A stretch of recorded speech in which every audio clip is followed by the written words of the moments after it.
করে বন্ধ করে দেয় ভাই, দাম করে মনে করেন ভাই পেটে মনে করেন কি লাত্তি দিব, এই জায়গায় লাত্তি পড়ছে ভাই।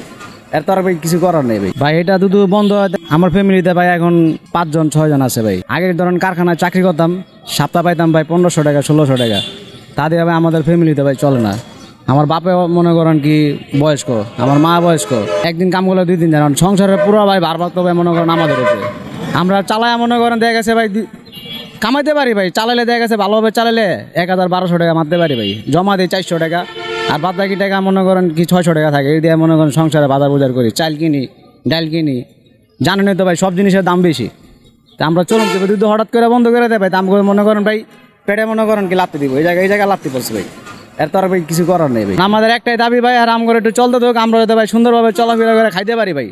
আর নাহলে ভাই মনে করেন এই যে চিন্তায় মনে করেন বাইরে যাবো ভাই, এমনিতেই মনে করেন কি ভাই যে রাস্তাঘাটের কি অবস্থা, বাজার টাকা না থাকলে সবাই মনে করেন সবাই দান্দা খুঁজা লেবো। এটা গ্যারেজ মালিকরা প্রত্যেকটা দায়িত্ব নোক যে এরকম ভাবে গাড়ি চালাইলে গাড়ি দেওয়া যাবে না, এরকম ভাবে মনে করেন সবাই সচেতন থাকা দরকার। প্রতিদিনই মনে করেন বাজার আপ ডাউন করে।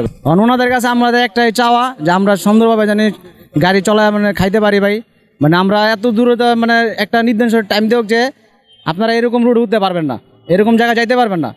এর একটা ঘোষণা দিয়ে দিলে মনে করেন আমরা ভাই অলিগলিতে মনে করেন চলাফেরা করে ভাই খাইতে পারবো ভাই।